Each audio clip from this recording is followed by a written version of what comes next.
안녕하세요, 북스무 카페 여러분. 자, 오늘은 저번 시간에 이어가지고 신종교의 유포 관련된 내용을 이제 읽으려고 하는데 그 전에 보니까 이제 시민한국사에 조선 후기 때 과학기술하고 어, 어, 문화, 문화하고 관련된 내용이 있더라고요. 그래서 조선 후기 과학기술하고 문화의 발전 경향 이런 것들 좀 보고 나서 그 다음에 이제 어, 그 신종교의 유포 관련된 내용을 강독을 해볼게요. 자, 시민왕국사 몇 페이지 펴보시냐면요. 512페이지 펴보세요. 자, 과학기술의 발전 부분이 있는데, 자, 16세기 말 이래 동아시아에서 전해진 서양의 과학기술은 조선에도 많은 영향을 미쳤다. 특히 천문학은 호종 때 이 시연력, 예, 요 아담 쉐디 이제 만들었던 시연력, 이 조선 후기 때 대표적인 이제 달력이죠. 자, 시연력이 도입된 것에서 보이듯 일찍부터 높이 평가받으면서 수용됐다. 다만 도입 초기에는 시연력을 제대로 사용할 수 없었고 연, 월, 일 날짜만을 계산해 역서를 발행했을 뿐이다. 1708년에 처음 일원식과 5개 행성의 위치를 계산했는데 서양 시법 역서를 적용할 수 있었지만 청이 1726년에 오차를 수정한 역상 고성을 체제로 전환하자 조선도 이에 따라 1월식과 5개 행성의 위치를 왜냐면 계산할 수밖에 없었다. 다시 청이 1742년 케플러와 타신이의 이제 최신 성과를 반영한 역상고 성우편을 체제로 전환함으로써 이 내용을 습득하게 하고 적용하기 위한 조선의 노력은 18세기 후반까지 이어졌다. 여기 보시면 알겠지만 그 서양의 역법을 그대로 받아들인 게 아니라 청란을 거쳐서 이렇게 조선으로 들어오게 되잖아요. 아마 그게 이제 뭐냐면 이 역법이라는 게 이제 계산하는 거잖아요. 일, 월, 연을. 그래서 수학적 지식이 좀 필요하다 보니까 이렇게 이제 좀 직접 들어온 거는 좀 힘들고 청나라가 한번 해석한 부분을 조선에서 이렇게 이제 또 거쳐서 받아들인 것 같아요. 예.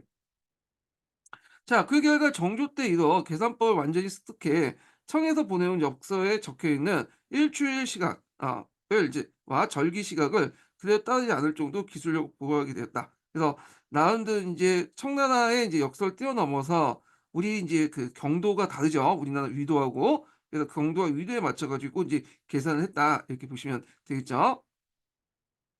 그래서 조선의 천문학자 계산 결과가 중국의 것과 차이가 날 경우에는 역사의 독자적인 시각을 기재하기도 했다. 자, 그래서 이제 역사 관련된 내용들이 쭉 있는데 한번 각자 보시고요. 그 다음에 그 밑에 이제 관련된 내용을 좀 읽어보겠습니다. 자, 천문학이 발달하면서 서양 수학에 대한 학문적 관심과 수용이 뒤따랐는데 그중 이제 마테오 리치와 서강계가 편찬한 기하 원본 이건 이제 중국 사회도 강조되는 거죠. 그 다음에 강희제 때 편찬한 수의 정원이 중시였다. 특히 수의 정원은 조선의 강상간 그 실무자에게 필수적으로 인정받으면서 정조 때 역상 고성과 함께 천문학 담당 관리를 선발하는데 취지의 기본 교재가 되었다. 그 다음에 이제 최석정의 구수작, 홍대용의 주해소용 같은 전문 수학서들이 이제 저수한 것도 이런 분위기가 무한치 않다. 그리고 이제 그 밑에 이제 천문하고 수학 관련된 내용도 있고요. 그다음에 이제 서양 과학 기술 관련된 내용이 있어요. 그래서 이제 보면 서양 과학 기술은 정형의 거중기와 마가이통에 영향을 주기도 했다. 이렇게 있는데 자, 이 거중기는 여러분도 알다시피 이제 수원성을 이제 만들 때 사용했죠. 그 마가이통이라는 것은 이제 그 앞에서 얘기한 건데 여기는 이제 주로 홍역 관련된 거죠. 그래서 부록에는 이제 뭐냐면 그다음 천연두 취조법 관련된 내용이 이제 들어가 있고요. 자, 정약전의 자산어보는 기존의 단편적인 어류 관련 저수가 달리 해양 생물의 범주를 나눠 체계적으로 분류했다는 시도를 했다는 점에서 19세기 조선 해양 박물학의 일군 성취를 보여주겠다. 그래서 니네 이제 뭐냐 종 분류학 보면 생물 종을 이렇게 종, 그다음에 뭐 속, 가, 강, 목 이런 식으로 이제 분류하잖아요. 그러니까 이런 것들과 비슷하다. 이렇게 이제 보시면 될 것 같아요.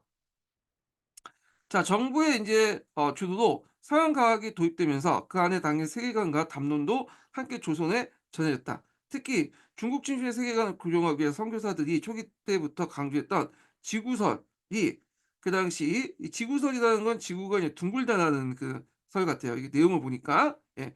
그래서 예전에 이제 우리가 아는 천원 지방이라고 했죠. 하늘은 둥글고 땅은 네모나다는 동양적인 어떤 세계관을 벗어나는 것이죠. 자, 이 지구설이 그 조선에 들어와 김성욱, 이 홍대용에게 수용됐다. 하지만 중용에서 이미 언급됐던 지구서를 서양이 재발견됐다 이한 이익에서도 확인했듯이 지구서의 수용이 꼭 정통적인 세계관 탈피를 이어지는 것이 아니었다. 지구설과 달리 이제 선구사들이 중시하지 않았던 지전설도 일부 전래됐는데, 지전설이라는 것은 이제 지구가 자체적으로 돈다는 거죠. 자전이죠, 자전. 음. 그래서 이제 있는데, 선교사 같은 경우에는 이제 여기 지구선은 받아들이는데 이게 이제 자전이나 공전은 이제 받아들이지 않은 것 같아요. 왜냐면 이거는 이제 왜냐면 지구가 중심이라고 하는 것에 위배되잖아요. 태양이 중심이고 태양에 따라서 이 청도 그 지구가 돌고, 지구가 또 뭐냐면 스스로 인제 돈다는 것이 뭐 약간 이제 지구 중심설에 입각한 인제 그 성경에서 말한 그거 좀 벗어나기 때문에 선교사들이 좀 관심이 없었던 것 같아. 아니면 아예 무시했거나. 자, 그래서 하여튼 몇몇 학자들이 지전서의 정통적인 자연 철학과 결합해서 독자인 형태로 발전시켰다. 그래서 이 지전서 관련된 자전과 관련된 내용이 그 예전에 한번 시험문이 나왔어요. 그래서 원래 이 지전서를 우리나라 최고의 이제 최초로 소개한 사람은 김성문이라는 사람이에요. 예. 그래서 이 김성문이 이제 주역의 세계관 속에 석에 뭐냐면 지전서를 주장했고, 그러니까 곧바로 받아들이지 않고 정통적인 어떤 주역의 세계관 속에서 받아들였던 거고요. 홍대영이 인제 뭐냐면 북송의 장제의 기론적 유전론, 이것도 이제 정통적인 어떤 세계관 속에서 서양의 지전설을 받아들인 거죠. 그래서 예전에 한번 홍대영인가? 예. 요게 기출문이 나왔어요. 김성구가 나왔나 홍대영이 나왔나? 하여튼 자, 그다음에 아인슈타인 뉴턴의 역학을 비롯해 최신 과학의 성취를 접하게 된 19 세기에도 이런 경향이 지속됐는데, 최한기, 이 최한기는 이제 19 세기 때 유명한 그 뭐냐면 사상가죠. 그래서 이게 이 사람이 유기론자로 되게 유명해요. 예. 자, 기존설이라는 정통적인 이론체계를 수입한 후에 그것을 근거로 한 뉴턴의 역학과 천문학을 읽었다. 그래서 인제 조선의 지식인은 대개 정통적인 세계관을 견지하면서도 서양의 과학의 성과를 포섭할 수 있는 방법을 모색했다. 그래서 서양의 과학 기술을 그대로 받아들인 게 아니라 어떤 종전의 어떤 세계관 속에 포섭하면서 받아들였다. 재해석하면서 받아들였다. 이렇게 이제 보시면 되겠죠. 자, 그다음에 인제 서민 문화 보는데 그중에 인제 17 세기에 들어가면서 중인이와 계층들의 인물이 등장했다 하면서 이 시사가 결성되거나 공동 문집을 인제 발간을 하는 등 양반 사대부에 누렸던 문화 생활을 모방하는 모습들이 보였고요. 특히 이제 이런 문학을 위양 문학이라고 하고요. 주로 인제 어떤 계층들이 이 위양 문학을 했냐면 이 중이라든지 서울이라든지 서리, 이런 계층들이야. 그러니까 이들을 보통 중서라고 얘기하죠. 그래서 이 사람들이 인제 위양 문학에서 독특한 중인 문학들을 이제 만들었다. 이렇게 이제 보시면 될 것 같은데. 그래서 인제 요 내용을 이제 좀 계속 읽어 볼게요. 그때 이제 위양 문학으로 대표적인 시사로 청수경이라는 사람을 중심으로 해서 옥계 시인사가 있어요. 이거 이름 정도는 좀 기억을 해 두세요. 되게 유명한 시사 중에 하나예요. 그래서 유황산 부근에 인제 인왕산 부근에 살던 이 시사의 구성원들이 돌아가면서 시를 짓는 모임을 열거나 위항인 수백 명이 모아서 시 경연대회를 개최하기도 했다. 그리고 19 세기 때도 시사 활동이 활발해졌는데, 자, 위항인들 공동 문집을 해 가지고 육가 자병, 해동 유주, 소대 풍류가 유명했다. 그리고 인제 위항 문학을 대표하는 인물로서 홍세태와 조수삼 등이 들 수 있는데, 홍세태는 이제 뛰어난 문학적 재능이 일찍부터 알려져 당대 권력자였던 김석주의 이제 후원을 받았고, 김창혁 같은 당대 최고의 문인들과 교류했다. 그는 해동 유주의 편집을 맡았는데 이것도 이제 김창혁 권유 때문이다. 이렇게 해서 그 뭐 문집견 그 관련된 내용들이 있어요. 이거 뭐 각자 읽어보시고.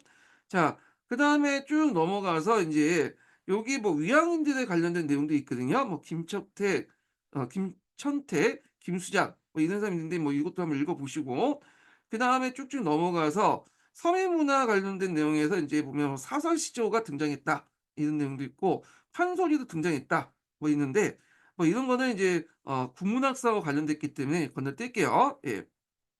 그다음에 이제 문학과 예술의 전개도 뭐 각자 읽어 보세요. 예. 거기에서 이제 눈여겨볼 게 뭐냐, 한글 문학을 대표한 것이 한글 소속 같은 그 대표적인데, 요게 이제 그 당시 서민 문화의 하나로서 널리 확산됐다는 거, 뭐 이런 것들 기억을 해 두시면 될 것 같고요. 그다음 조성기 때 이제 미술 관련된 내용을 이제 보겠습니다. 예. 자 여기 보면 조성기 때 미술에서 상상 속의 풍경을 그린 간념산수화 대신에 현지 답사를 바탕 명상 승경을 그린 이른바 진경산수화가 사람들의 일상을 표현한 풍속화가 인제 발달됐다. 자 요런 것들 진경산수화는 우리나라의 어떤 풍습이나 이제 이런 산수를 그리는 거잖아요. 그 밑에는 인제 사만정통로 아니 사만정통이 아니라 조선중화주의 같은 어떤 이런 이념이 바탕이 되고 있죠. 그리고 서양화풍에 대한 영향을 받은 작품도 등장했다. 그래서 진경산수의 발달은 내부적으로 실제 풍경을 그리던 고려시대 이래의 정통 및 기행의 문화, 기행 문학의 유행, 외부적으로 17세기 이후에 동아시아 하단에서 유행한 남종의 도입과 관련이 있다. 그 다음에 이제 사물을 작가의 마음을 담아 수묵과 단체를 간략하게 그리는 남종화풍이 이제 본격적으로 활용된 것은 숙종 때 이후 판단되면서 뭐 윤도서가 선구자였고 정선이나 조영선 뭐 심사정이 대표적인 인물로 심사정이 발전되었다. 조선 후기 때 진경산수를 대표하는 인물로서 평가받는 정선은 답사를 통해 현장감과 자신의 해석을 개성적인 학풍으로 담아냈다. 다음 세대인 강세왕이 이제 서양학법을 일부 수용해 정선과 다른 진경산수 학풍을 이제 구현했고 한편 조영석은 이제 진경산수를 거의 그리지 않는 대신에 다양한 삶의 모습을 치중하면서 조선 후기 때 풍속학을 개척했고요. 이 풍속화 관련된 내용에서 김홍도, 김득신, 신유복이 대표적인 풍속학과 이제 활동했죠. 그다음에 서예 같은 경우에는 이제 유명한 게 이제 뭐냐면 그 김정희죠. 이 김정희의 추사체가 있어요. 예. 그래서 추사는 김정희 호인데 이게 이제 되게 유명하고 뭐 도자기 관련된 내용은 각자 읽어 보세요. 이 부분은. 자, 그래서 한번 이제 조선 후기 때 이제 문화가하고 기술 관련된 내용을 이제 시민한국사에서 한번 찾아서 읽어 봤고요. 그다음에 넘어가서 이제 신종교 유포 예, 관련된 내용을 보겠습니다. 그래서 한 통 몇 페이지 펴 보시냐면요. 351 페이지 펴 보세요. 자, 조선위기 때 인제 사회가 혼란하니까 사람들이 종교를 찾기 시작해요. 그래서 뭐 종교가 인제 여러 가지가 있었는데 인제 민간 신앙일 수도 있고 그래서 도감로 같은 것도 있죠. 예언서 같은 것들. 예. 도참사상 같은 예언사상. 그다음에 인제 서양에 건너면 천주교도 있을 수 있고요. 그다음에 동학 교도 이런 것도 인제 있었죠. 여기 이제 세 개를 이제 보는데 먼저 민간 신앙의 성행을 보겠습니다. 자, 조선의 양반사의 지배 인연과 생활 규범은 유교였고 이는 예하로 형식화되어 있었다. 근데 유교는 형은 양반까지 올라가지 않고 얘는 서민까지 내려가지 않는다라는 통념처럼 철저히 지배층의 논리다. 요거는 이제 그 뭐와 관련된 이게 주례에 나와 있나? 하여튼 그 당시 주나나 서주 시대 때 보면 보통 이제 지배층이 인제는 지배층은 주로 인제 형을 가하지 않고 그다음에 예라는 것은 인제 사까지만 내려간다. 뭐 이런 내용인 것 같아요. 이거 예전에 한번 중국 사회에서 인제 본 것 같은데 자 하여튼 이렇게 해서 이제 예는 그 양반들만 하는 거지 서민들에게 내려가지 않는다는 의미죠. 예. 그래서 인제 이런 것들이 있고 따라서 사회 경제적 변동이 격심했던 조선 후기 사회에 이르면 유교 사상은 더 이상 사회 운영 원리로서 기능할 수 없었고 실생활과 동떨어진 관념적 방향으로 흘러나가고 있었다. 한편 불교는 억불숭의 국가 시책에 의하여 줄국 세락의 길을 걸었다. 그러나 이러한 가운데서도 왕실의 양반의 개인적 비호를 받은 사찰도 있어 이들의 농민 지배는 서원의 폐단과 계도를 같이 했다. 그래서 이제 이게 이제 사찰 같은 경우에는 인제 사원전이라는 것들이 주어졌죠. 왕씨 사찰도 있다 보니까. 예. 자 그런가 하면 권력과 결탁하지 못한 일반 승려들은 탁파를 하면서 다니면서 일반인들 이들에 대한 모면은 대단히 심하였다. 따라서 불교 역시 사회 변동에 어 대처하기 위한 사회적 이념으로서 구실하지 못했고 다만 이 공중의 의식이나 부녀자들 사이에 명맥을 유지할 뿐이다. 자 이와 같이 유교와 불교는 퇴색하고 세속화하면서 정통 사상은 모두 생명력을 잃어갔지만 이를 갱신하는 자체에 내 움직임이 거의 일어나지 못했다.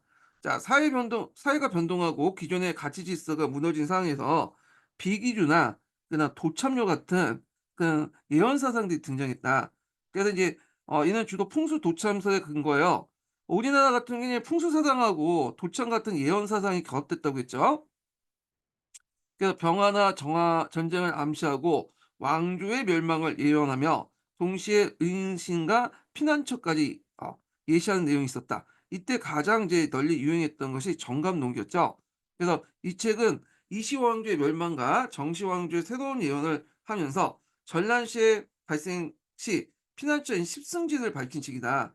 자, 예언사상 양반사의 모순이 첨예화되고 19세기 초부터 현저하게 나타난 정부를 비방하는 인명의 개서와 그다음에 봉서 사건의 빈발했고, 그다음에 인제 방서와 개서 사건의 빈발했고, 그 현실 부정적인 성격은 당시 민중봉기의 어떤 혁명적 기운을 불어넣는 역할을 했다. 그래서 정감론 같은 경우에는 뒤에 얘기했지만 홍경래의 난 같은 데 인제 많이 이용했어요, 이 난 같은 경우에. 예. 그래서 인제 이렇게 있고, 자, 예언 사상의 정치적 사회적 성격을 띈 것이라면 이것과 짝하여 민간이 깊이 침투되어 있던 무격 신앙은 개인적 구복적 성격의 민간 신앙이었다. 이는 이제 천지만물에 이제 모두 귀신이 있어서 샤머니즘 성격이 있죠. 이들의 조화를 통해서 인간사의 기흉화복을 정해진다는 고대인의 신앙 형태로서 조선 후기부터까지 후기까지 무격의 주술로 매개로 국가, 풀이 등의 신사를 해야 하는 토속 신앙으로 이어져 왔던 것이다. 당시 정부에는 무녀에게 무쇠를 징수하는 등 무격 신앙을 공인했을 뿐만 아니라 이를 장려하기도 했다. 의외로 이 조선 같은 나라는 이제 이런 무격 신앙을 뭐냐면 장려했다고 하더라고요. 왜냐면 백성들이 좀 한풀이 같은 것들을 하고 그냥 성리학이라는 게 이제 내세에 좀 약하잖아요. 예. 그래서 인제 이 무격 신앙을 통해서 그걸 해소하려고 했던 거라고 이제 보고 있어요. 예. 자, 이런 민간 신앙은 사회 불안 속에 더욱 번성할 수밖에 없었으며 이는 분명히 조선 후기 때 민중들의 자연스러운 정신적인 돌파구가 하나였다. 이렇게 있고요. 자, 요런 민간 신앙, 정감록 관련된 내용들을 좀 시민한국사나 심부셈에서 한번 찾아서 보겠습니다. 자, 시민한국사부터 볼게요. 510 페이지부터 보겠습니다.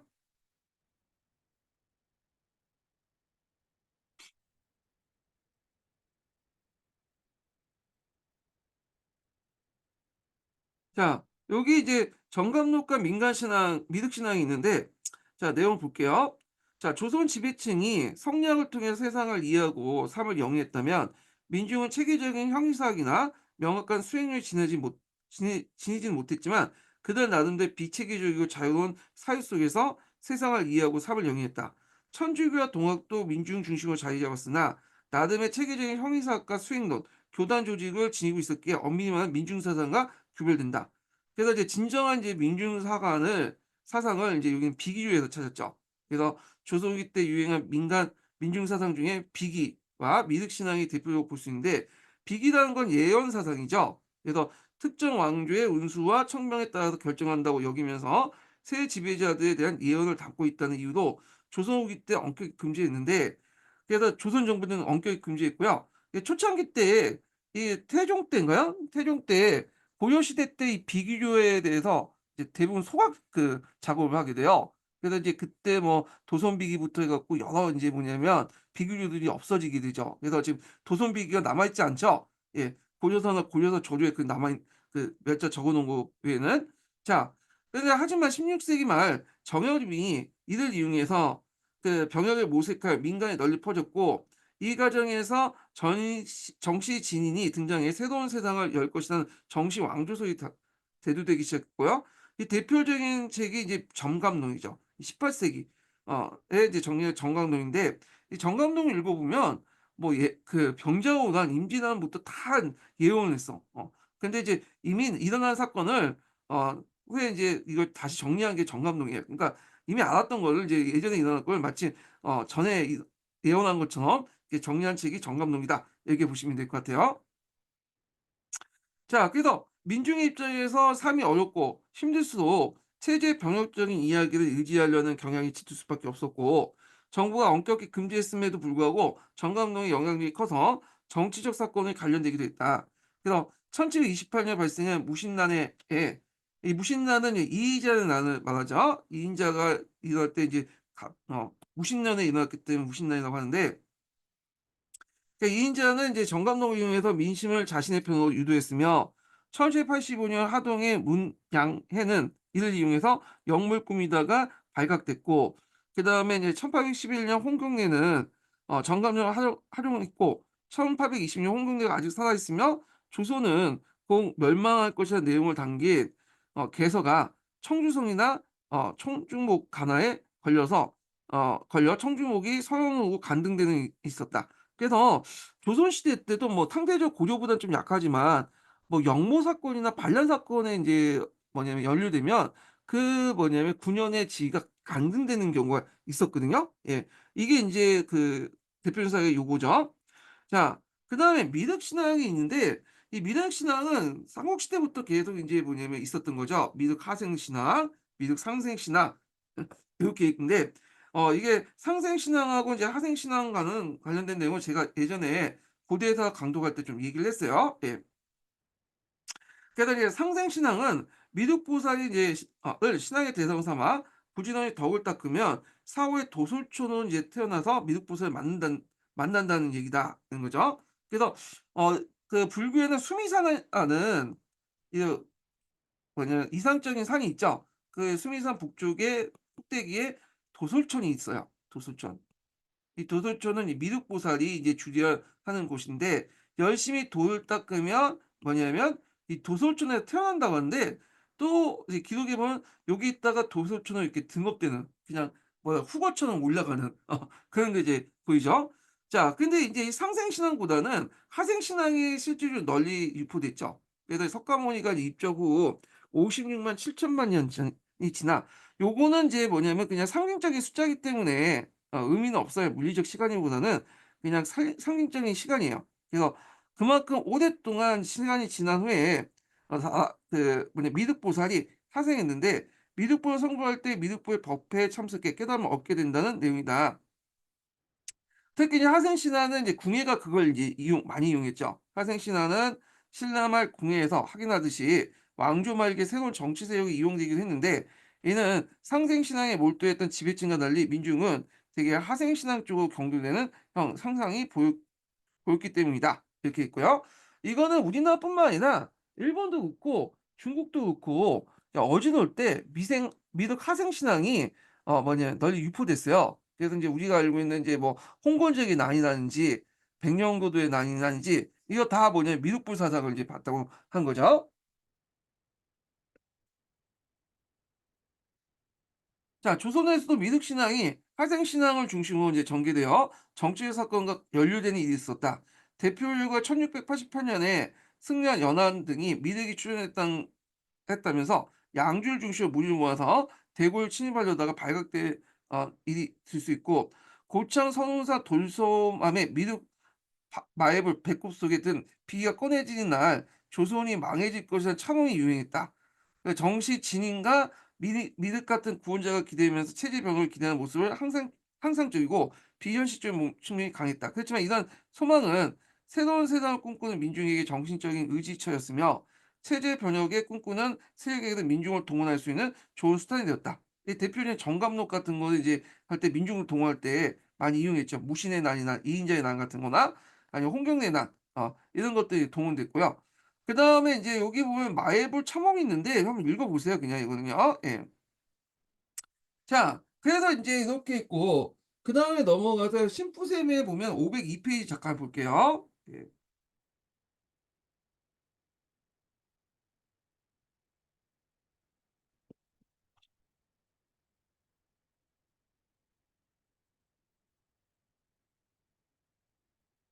쭉쭉 넘어가서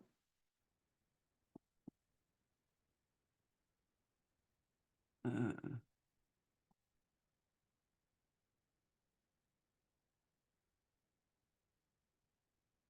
자, 502 페이지 내용 보겠습니다.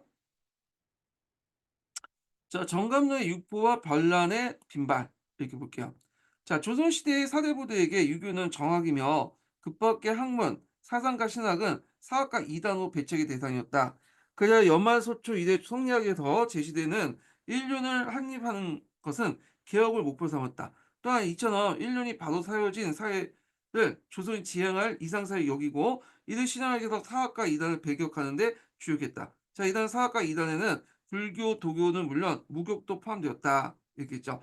근데 이제 여기 무교는 이제 장려했다고 나왔는데 여기는 배격했다 이렇게 나오잖아요. 근데 제가 이제 다른 그 책들이나 뭐 이렇게 역사 프로그램 이런 거 볼 때 되게 무격은 장려했다고 나오거든요. 그래서 여기는 좀 약간 이제 관점을 좀 달리하는 것 같아요. 예. 그래서 물론 현실적으로 왕실에서 민간인까지 이런 사학과 이단은 신앙세계 내면에 깊이 뿌리 박혀 있는 실정이므로 조선 국가는 이를 완벽하게 제거하는 대신에 체제 안에 끌어들이고 있다. 자, 내원당 등 그 왕실 원체가 소속사 설치, 그다음에 무속제의와 유교제의의 절충도 그것이다. 그러나 이러한 절충은 어디까지나 제2의 차원에서 국한될 뿐 성리학적 질서와 국가체제를 부정한 신앙체계는 가차없이 비판하고 배격하였다. 자, 조선 국가와 인제 그 사대부의 이러한 노력은 조선 후기 농촌사회 변동과 신분제의 동요 속에서 지배사상으로서의 성리학이 도전을 받게 이르자 오히려 성리학의 고조에 나타났다. 교조라는 제가 예전에 얘기했을 거예요. 송시효 같은 사람들이 성리학을 고조화시키면서 주자의 말을 그냥 뭐냐면 원리 원칙대로 받아들인 거죠. 시대적 변화에 따라서 인제 이 융통성 있게 해석하는 게 아니라 원리 원칙대로 인제 그냥 문자 그대로 받아들이는 그런 형상들을 얘기하는 거죠. 자, 같은 유학의 일파인 양명학조차도 배격할 뿐더러 같은 이제 성리학 내에서 여타 정파를 이단으로 공격하겠다. 뭐 사문난적이라 해서 막 공격하잖아요. 그러나 이제 정부와 사대부의 배격과 탄압에 불구하고 유교 자체가 양반 사회 내에서 생활 구범이어서 피해 지배계층의 평등한 가치 기준에 기능할 수 없었다. 특히 사회경제적 변동이 급격하게 이어지면서 조선 후기 때 이뤄진 이르면 이전에 배격되거나 파왔던 민간 신앙들이 유교를 대신해 민간의 많이 민인들의 삶과 신앙 속에 영향을 미치기 시작했다. 이 중에 대표 중에 정감록에서 담겨있는 예언 사상은 왕조 부정 논리까지 담고 있어 민들에게 큰 영향을 적지 않았다. 자, 정감록의 저자나 제작 연대는 분명한 고참서, 예언서로서 정감과 이심의 대화 형식으로 이제 취하고 있는데 여기서 정통 유교에서 벗어나 조선의 국운을 예언하고 조선 왕조의 멸망과 정치 진인에 위한 역사혁명의 필요성을 제시했다. 그래서 도참은 앞으로 일어난 사건의 상징, 표시, 징후 등을 가리켜 인도와 국가나 사람의 기능, 하복, 성패에 연한 참 등의 합성어로 왕조를 부정한 대표 사상이다. 자, 그 연원을 따지면 이제 도참선 성조 6년에 정현인 나눠서 이제 정치를 이용했고 16세기까지 소급된다. 그래서 이제 이 정감론은 뭐 여러 이제 사건에 이용되죠. 정현인 난부터 해가지고 홍경래 난, 그다음에 이제 그 앞에 이인자의 난 등등. 자, 그래서 인제 이 정감론에 인제 기록이 있는데 뭐 병랑성, 피남성, 말세관 요렇게 인제 있는데 병랑성은 인제 임진왜란 병자호로 인해 미중의 전란으로 예언했다고 그래요. 근데 제 생각에는 인제 이거 사건이 터지고 나서 뒤에 인제 다시 편집해서 추가한 내용 같아요. 자, 미중의 전란으로 인제 국토는 초토화되고 의식주의 조건이 궁핍했던 과거의 기억을 떠올리게 하면서 앞으로 일어날 전란에 대해서 공포 의식을 조장했다. 그래서 과거에는 임진왜란, 병자호란이 일어났으며 미래에는 갑자년 등의 큰 전란이 일어날 것을 예언했다. 다음 피난선은 이런 이제 공포 의식의 연장선에서 몸을 보존하기 위한 대비책이 있어야 돼. 전쟁 나면 어디로 이제 도망갈 것인가 그 얘기를 해야 될 거 아니에요.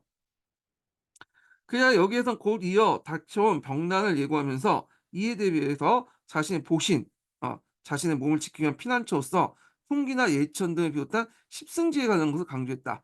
자, 이러한 피난서는 이제 조선 후기 내내 대내의 위기의식과 관련하여 전란이 있을 때마다 민인들에게 이상사회를 제시하는 예언사로 비췄고 끝으로는 이 말세관이죠. 이 말세관은 여타 이제 동참설과 달리 병난선과 피난선 등에 나타난 소극적인 도피자세에서 벗어나 이 시기 때 정치 기관의 문란과 봉건적 수탈의 심화, 그리고 이에 따른 민생의 도탄 등을 대한 비판 의식을 가지고 있었다. 그리고 현사의 문란상을 열거하면서 봉건적 신분 질서에 대한 강한 부정적인 견해를 나타났으며 사회 개혁의 방향을 암시했다.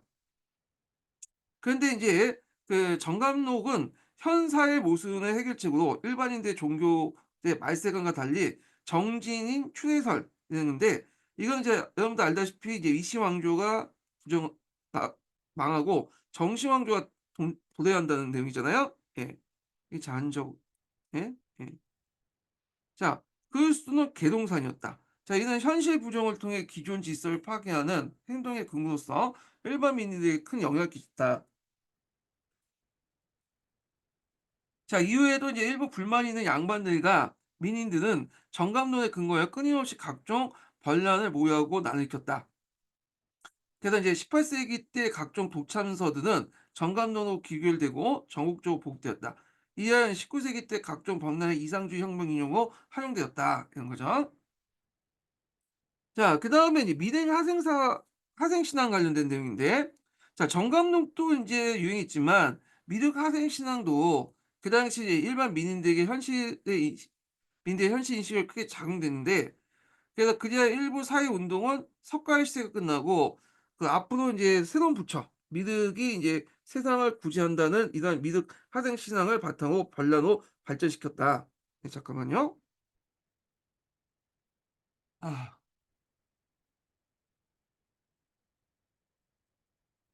예. 자, 다시 읽겠습니다. 자, 대표적으로 숙종 때 미륵 신앙 사건을 들 수 있다. 숙종 14년에 8월 요승, 여왕과 하층 평민 그리고 노비 등 11명이 모반을 꾸몄다가 죽음을 당했고, 또 즉 그들은 7월에 큰 비가 와서 도성이 무너질 것이라고 하면서 신봉자 이끌고 이제 한성에 쳐서가 점령하려다가 비가 오지 않아 실패했던 것이다. 자, 또한 연안 등은 미륵 하생 신앙과 함께 그 민간 신앙 용이 신앙에 이제 직결됐다. 그러니까 용은 어떤 존재냐면 미륵이 하생할 때 그 전날에 먼저 내려온 그가 용이라고 하더라고요. 그래서 이제 전륜성하고 비슷한 것 같아. 전륜성도 그 미륵이 하생하기 전에 이제 전륜성을 보내서 일단 세팅해 놓다고 했잖아요. 그 용도 이제 그와 같은 비슷한 역할을 하는데, 그래서 이제 함께 미륵 신앙이 용 신앙의 이제 민간 신앙이 용 신앙이 절절하게 활용했는데, 용이 미륵불의 출현 직전에 풍년과 재해를 넘치는 사회를 다스리며 미륵불의 강림을 예비한다는 주장이다. 이렇게 있죠. 그 용 신앙 같은 경우에도 제 기억으로는 09년 개정 교과서하고 7자 교과서인가?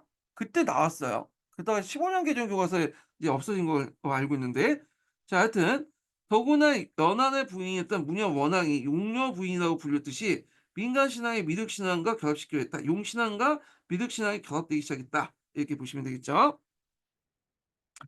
자, 조선후기 때 민간 신앙이 이처럼 새로운 이상 사회를 꿈꿨던 민인들의 병역 의식을 담고 있었다. 그래서 이 19세기 때 사회 변혁 운동의 인열적 기반을 제시했다. 이렇게 보시면 돼요. 자, 그다음에 넘어가서 이제 한국사 통론 넣어보겠습니다. 천주교 전파 과정을 이제 볼게요. 자, 천주교 관련된 내용이 예전에 객관식 기출 문제에 나왔어요. 그래서 천주교 박해 관련된 내용이 예전에 시험문제 나왔거든요. 천주교 보급하고 천주교 박해, 그리고 인제 신학자의 인식 관련된 천주교에 대한 인식, 요거와 연결시켜서 인제 나왔는데 한번 보겠습니다. 자, 19세기 때 들어서면 유교는 사회 지배 이념으로서의 위치와 역할을 다른 새로운 사상에 넘겨줘야 할 단계에 이르렀다. 자, 민간 신앙의 성행이나 천주교의 전파, 보급, 그리고 신흥 종교인 동학의 급격한 이제 만연은 그 대표적인 형상이었다.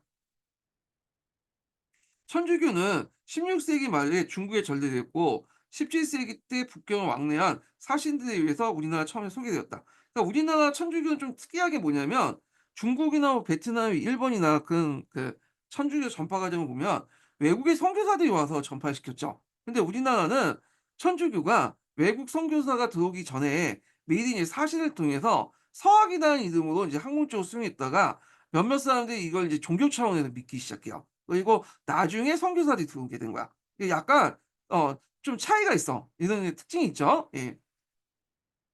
자, 하여튼 이 천주교는 16세기 말에 중국에 전래했고 17세기 때 북경을 왕래하는 사신들에 의해서 우리나라에 소개되었다. 그러나 당시에는 천주교가 서학이라고 해서, 그러니까 이제 서양의 학문 중에 하나로서 인제 받아들인 거죠. 그래서 서양 문문의 하나로서 간주됐을 뿐 신앙을 위한 이제 것으로 받아들이지 않았다. 그래서 천주교를 인제 뭐냐면 소개했던 최초의 책이 이수경의 지복유수예요. 그래서 이 이수경의 지복유서 마테오니치의 천주시를 소개한 후, 물론 이제 이수경의 지복유서에서 천주교에 대해서 그렇게 좋은 평가는 내지는 않았어요. 예, 부정적으로 비판적으로 소개를 했죠. 자, 후에 이익이나 그의 제자였던 심우단, 안정복 등이 주로 남인 신학자들이 여기에 관심을 갖다. 그래서 여기 남인은 이제 근기남인들이에요, 근기남인. 그래서 이제 영남남인들은 천주교 자체를 이제 반대했던 사람들이고, 근기남인 같은 경우에는 천주교에 관심이 있었어요. 약간 사상적 코드도 맞고 그래 가지고 관심이 있는데, 물론 그렇다고 해서 이들이 뭐 거기에서 되게 좋게 생각했냐 그건 아니죠. 천주교를 일종의 뭐냐 신앙으로 받아들이는 사람도 있지만, 이걸 이제 천주교를 뭐냐면 신앙은 아니지만 뭐냐면 일종의 자기 이념으로 인제 이념이나 사상에 반영한 사람이 있어. 이게 대표적인 정영훈 같은 사람들이잖아요. 그리고 천주교에 대해서는 알고는 있었지만 이거에 대해 상당히 비판적으로 접근하는 사람들이 있었어. 뭐 이익이나 이런 사람들. 그래서 이제 이런 사람들 입장을 볼 때는 천주교 같은 거는 불교와 똑같다. 지옥 청단서 다 보니까 이 불교 논리고 화학대다. 하지만 그 천주교를 믿고 있는 이제 서양 사람들의 그 과학 기술을 받아들일 수 있다.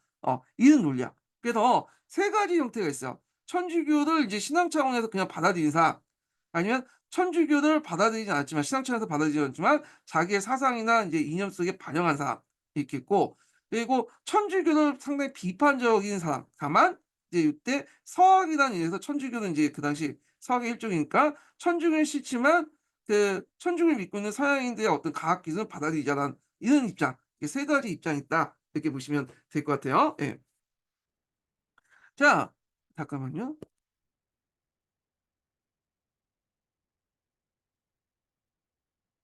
여보세요? 예. 아, 예예예.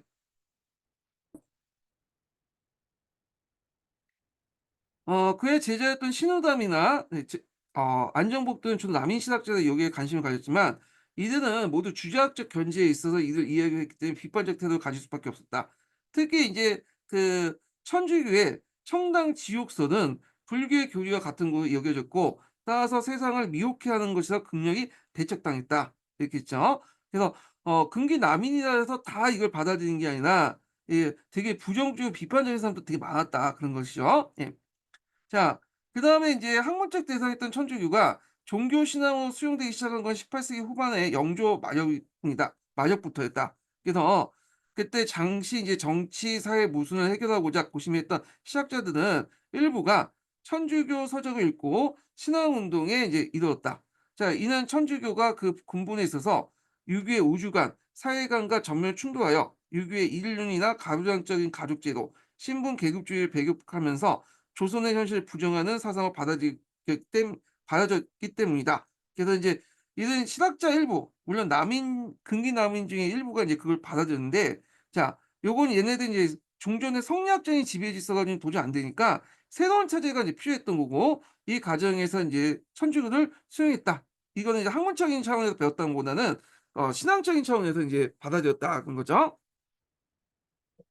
그래서 1783년 이승훈이 그 북경에서 인제 그 당시 서양 신부들의 영세를 받고 돌아온 이후로는 신앙 운동이 더욱 활발해져 이벽이나 이강한 등을 비롯한 정약종, 정약용 형제, 그다음에 건철신, 일신 형제 등이 남인학자들과 그다음에 김본우 등 중인 그 상민 부녀자들이 강범에 유포되었다. 이렇게 했죠. 어 그래서 인제 물론 인제 정약종은 믿은 걸로 알고 있는데, 정약용이나 정약전 같은 경우에는 이 사람은 이제 중간에 믿다가 배교를 한 걸로 알고 있거든요. 예, 정약용 같은 경우에는 믿다가 이제 버리고 이제 사상적인 차원에서만 수용하고 있는데, 자, 하여튼 자, 이러한 천주교 유포에 대해서 정부는 처음에는 방관하는 채색을 취했어요. 그래서 이 정조 때 이제 네, 정조는 성리학적 지배 질서를 강화하고 널리 인제 이걸 확실하면 이런 사교 같은 천주교는 자연스럽게 없어질 것이라고 생각을 했던 거야. 예. 그래서 인제 방관적인 차세를 취했다, 이렇게 보시면 되죠. 그러나 점차 천주교 교세가 확장되자 이것이 현실 세계를 부정하고 군신 부자의 의를 경시하는 등 정통의 유교 윤리를 혼란스럽게 한다는 점에서 주목하고, 드디어 천주교를 사교로 규정하여 금령을 내리게 이뤘다.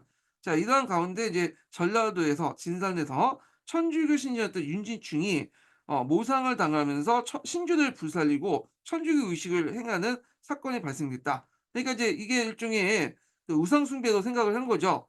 예. 그래서 이 진산 사건이라고 인제 하는데 이 진산 사건을 처리하는 과정에서 인제 뭐냐면 정부는 어떻게 했냐. 일단 이 사건을 크게 확대시키지 않았어요. 앞에 이제 정주의 입장에 볼 때 이런 사학 같은 이제 천주교가 확산된 거는 성리학적 이념이 확실하지 않기 때문에 그렇다는 거야. 그래서 성리학적 이념을 확실하면 사학은 뭐냐면 스스로 없어질 거라 생각을 했기 때문에 정부에서는 그 사건을 크게 정치적으로 확대하지 않았죠. 여기에 당사자인 윤지춘만 이제 처형하고 그리고 인제 홍콩과 소장되는 한역 그 서양사적 소각하는 선에서만 끊겼다는 거죠. 예. 뭐 여기 적극성이라고 하는데 뒤에 인제 뭐냐면 신유박해에 비해서 이 신해박해라고 하죠. 신해박해는 별로 그렇게 처벌이 강하지 않았다. 당사자만 죽였다. 이렇게 보시면 되겠죠. 자, 그러나 인제 정조 때에는 아직 천주교를 불교나 도교 같은 그 황당한 류의 학문을 여기고 유교 정치에 힘쓰면 자연스럽게 이제 소멸될 것이라고 생각했기 때문에 극단적 타락을 가하지 않았다. 아마 인제 정조 입장에서는 또 이런 것도 있겠지만 정치적 입장도 있었을 거야. 왜냐하면 천주교에 대해서 근기남인들이 왜냐하면 물론 이 사람 중에 일부가 비판적인 사람도 있지만 정약용 형제처럼 호의적이거나 아니면 그 뭐냐면 이걸 종교로 받아들이는 사람이 있거든요. 잘못 건드리면 이제 근기남인들이 인제 이렇게 나갈 수 있잖아. 노론들의 비판을 받고. 그러니까 이런 것도 감안했을 것 같아요. 예. 따라서 일단 유포된 천주교는 교세를 더욱 확장되어 1794년 중국의 신부였던 그 주문보가 그 그 만약 입국하여 활동함에 따라 4천 명의 신도 수가 수년 후에 1만 명으로 증가했다. 알죠? 자, 정조 뒤를 이어서 인제 순조가 즉위하죠. 예. 자, 순조가 즉위하자 천주교들 바뀌기 시작했는데 참고로 인제 순조는 어릴 때 즉위했기 때문에 이때 인제 뭐냐면 그 누구야? 무슨 갑자기 생각이 안 나네. 예. 그때 인제 신유박해를 다음에 신유사옥이라고 하는 그 신유박해죠. 신유박해가 그 그때 누구왕 정수왕이죠. 예, 정수왕후. 그래서 인제 그때 벽파가 인제 뭐냐면 집권해 정수왕후가 이제 충정을 하면서 예.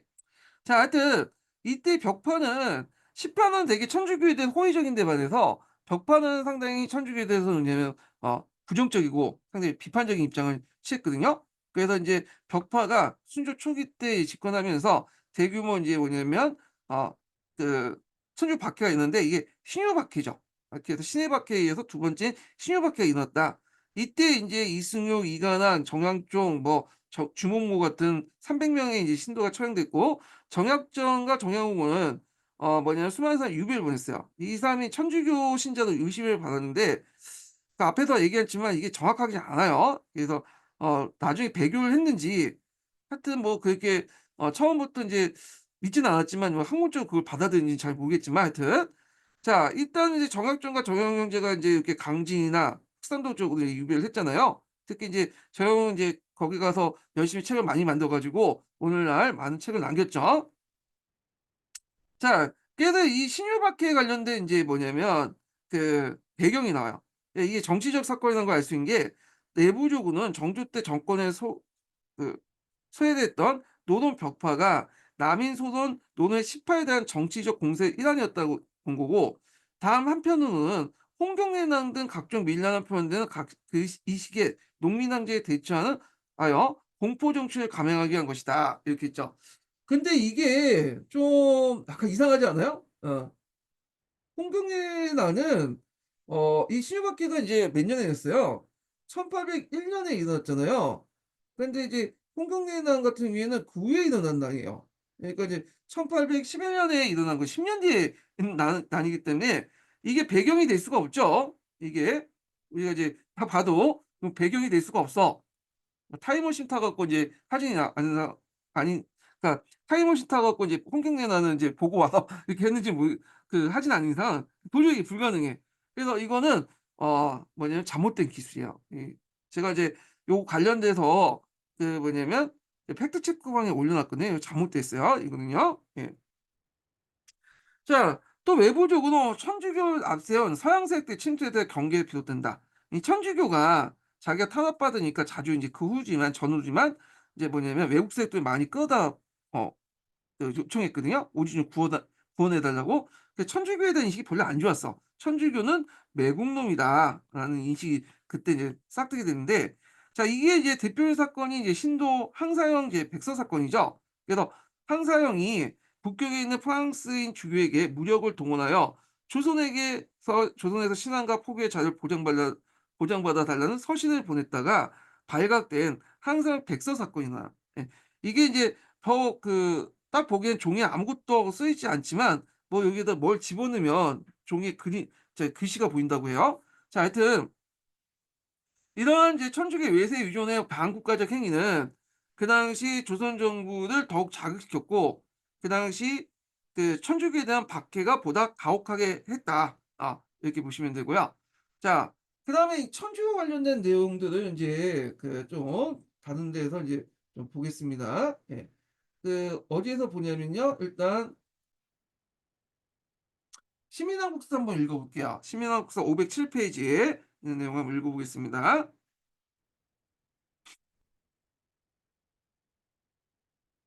음. 천주교가 읽었나 예전에? 읽은 것 같은데. 여기 있네요. 예. 자 명말 총초 내용 여기부터 읽어 볼게요. 507 페이지입니다. 자, 명말 청초에 거쳐서 중국에 활동했던 예수의 선교사들은 자신이 학문으로 저술하거나 번역한 서양 관련 서적에서 서양에 관한 학문을 서학이라고 소개했다. 같은 시기에 서양을 학문적으로 이해하려는 애썼던 중국 지식인도 이 용어를 받아들였는데, 아마 이제 이 용어가 이제 조선까지 영향을 줬겠죠. 따라서 이 시기 때 서학은 스콜라 철학에 입각한 카톨릭 교학과 중세일의 과학기술을 가리키는 말이었다.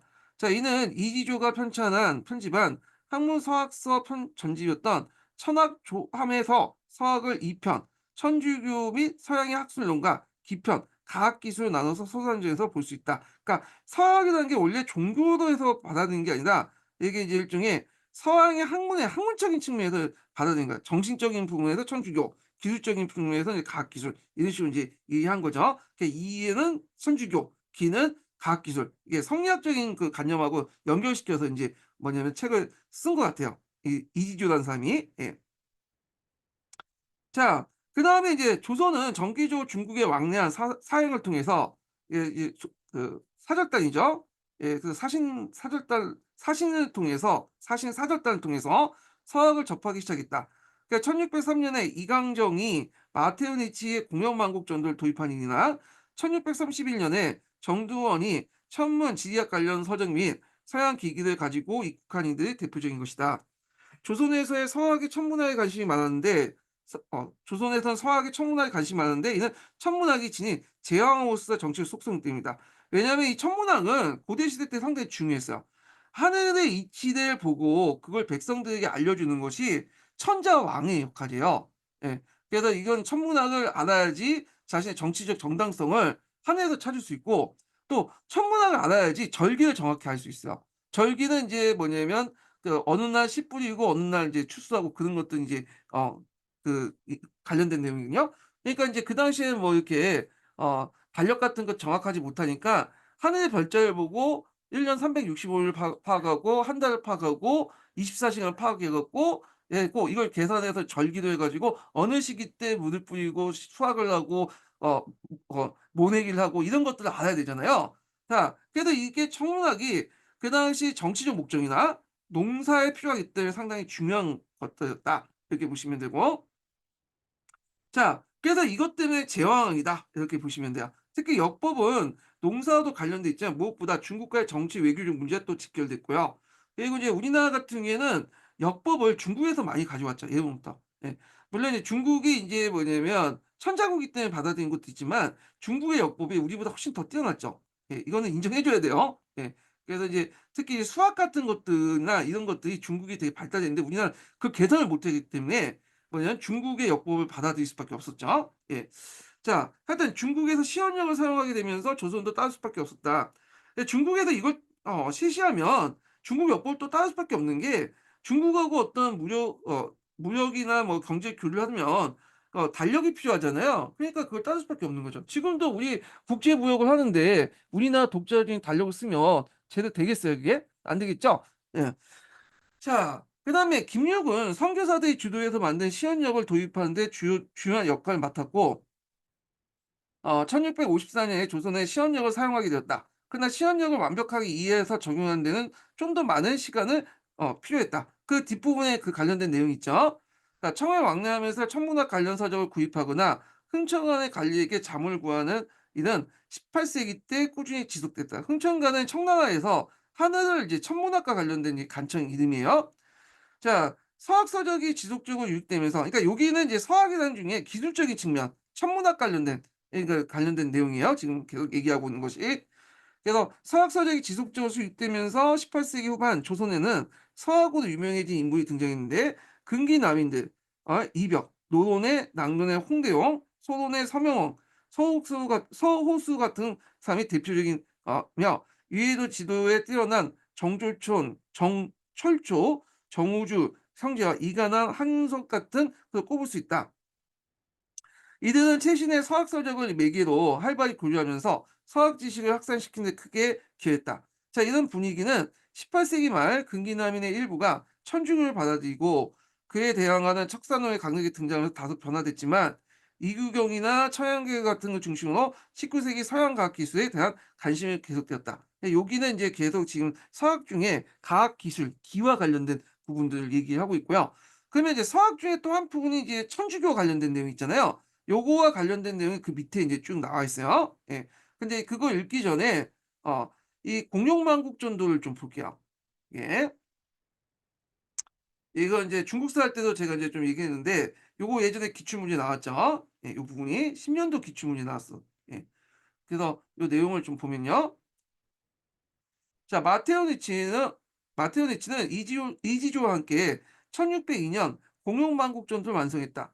니치는 그가 하는 세계를 보여줌으로써 중국의 세계관을 고정하고 싶었지만 유럽을 중심으로 놓던 유럽 지도의 배치와 달리 요건 중국 중심의 지도였어요. 예. 여기 보시면 중국을 중심했지만 그쵸. 중국의 그 크기를 예전에는 뭐 이따만한 크기를 그렸는데 실제 그림에서 한 요 정도 그림을 했죠. 예. 이렇게. 그래서 이제 유럽을 중심으로 놓던 유럽 지도 배치와 달리 중국을 지도 중심으로 근처에 배치함으로써 중국인을 배려했다.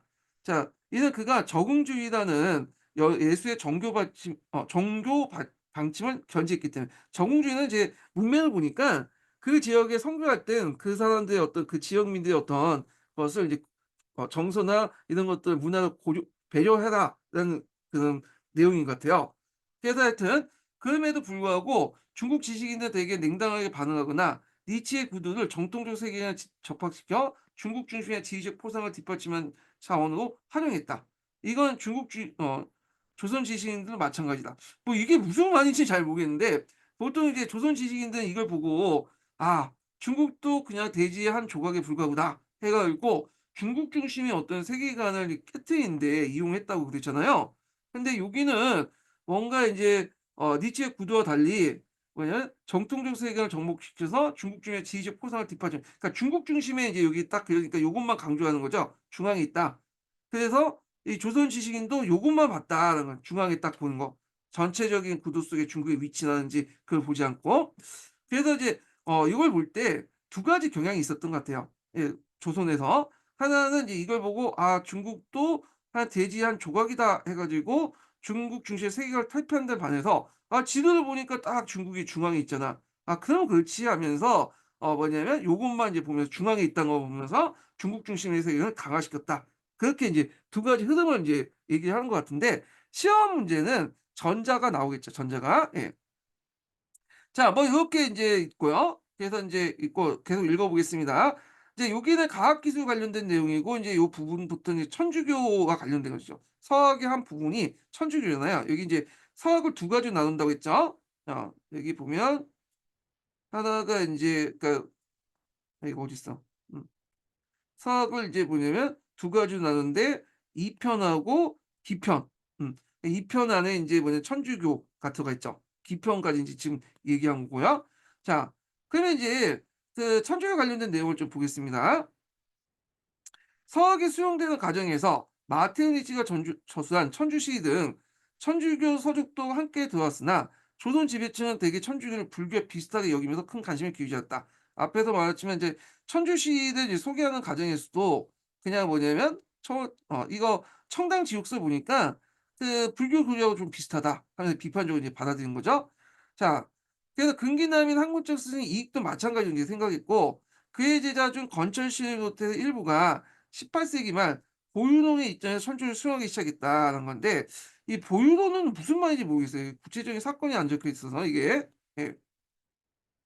자, 하여튼 1784년경 기점을 본격화된 천주교 신앙은 천주교 교리서의 유익과 그것을 이해하기 위한 활발한 학술통으로 이어지기도 했다. 하지만 1792년 앞에서 언급한 진산 사건 있죠. 이걸 계기로 천주교 교리가 성리학과 공존할 수 없다는 사실이 확인되자. 왜냐하면 천주교에서는 조상 숭배가 상당히 중요한데 그 천주교 그러니까 성리학에서는 조상 숭배가 되게 중요한데 이에 비해 천주교 같은 경우에는 조상 숭배를 상당히 비난을 하죠. 우상 숭배라고. 아, 그러니까 이제 공존할 수 없는 거죠.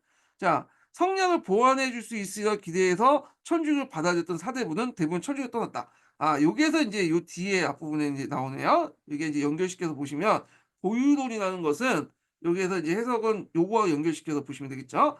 성량을 보완해 주는 거다라는 거예요. 성량을. 예. 그래서 성량을 보완해 주는 차원에서 천주교를 수용했다라는데 요때 천주교 수용이 신앙적인 측면보다는 제 생각에는 요 앞뒤로 이제 볼 때는 좀 뭐냐면 그 사상적인 측면에서 인제 본 것 같아. 신앙적인 측면 믿는 것 차원보다는 사상적인 측면에서 뭔가 처음에는 천주교를 인제 일종의 성리학의 보완적인 측면에서 했는데 진산 사건을 계기로 해 갖고 딱 보니까 '아 이건 천주교하고 도저히 인제 뭐냐 성리학이 양립될 수 없다.'는 것을 깨닫고 많은 인제 뭐냐면 학문적인 차원에서 인제 접근됐던 인제 그 사람들이 이 천주교를 버렸다. 이렇게 보시면 되겠죠. 물론 그렇다고 해서 뭐 천주교를 이제 그 버렸다고 해서 천주교 신앙 차원에서 받아들이는 사람이 없었다 얘기는 아니죠. 신앙 차원에서 받아들이는 사람들이 있어요. 앞에서 얘기한 처럼 이렇게 인제 있잖아요. 큰 세 부류가 있다고 했잖아요. 비판하는 사람, 그다음에 천주교의 어떤 이념이나 이런 신앙 차원이 아니지만 이념이나 이런 사상들을 자기의 사상에 반영하는 그 사람들. 세 번째가 인제 뭐냐면 아까 신앙 차원에서 받아들이는 요걸 얘기하는 거야 보유론은. 그중에 인제 정약용 같은 사람들이 여기에 속할 수 있는 거고 하여튼 요게 이제 많은 이런 차원에서 두 번째 차원에서 받아들였지만 뭐냐면 대부분 한 70-80%이 진상 사건을 가지고 떠났고 뭐 정약용 같은 사람은 인제 그래도 계속 이걸 이제 학문적 차원에서 받아들였다. 뭐 이렇게 이제 보시면 되겠죠. 자, 그래서 이제 19 세기 천주교는 국내 정치, 사회적 상황 및 이황사의 출몰 등과 맞물리면서 조선 정부의 심한 탄압을 받았다. 그렇지만 12명의 이제 조선사 프랑스 선교사가 순교하는 등 현실을 통해 꾸준히 교세가 확장되어 19 세기 조선 민중의 중요한 의지처가 되었다. 이렇게 했고요. 이 천주교에 대해서 상당히 이제 호의적으로 썼네요. 예. 이분이 카톨릭 신자든지 기독교 신자인지 그런지 모르겠는데 모르겠어요. 자, 그다음에 이제 후생 관련된 내용 중에 이 천주교 관련된 내용을 이제 좀 보면 418 페이지 아니 418 페이지인가요? 잠깐만요. 여기에 적어 놨는데 418 페이지 볼게요. 418 페이지. 후생 내용을 좀 보겠습니다. 이게 여기가 아니죠. 예. 이쪽이죠. 418 페이지.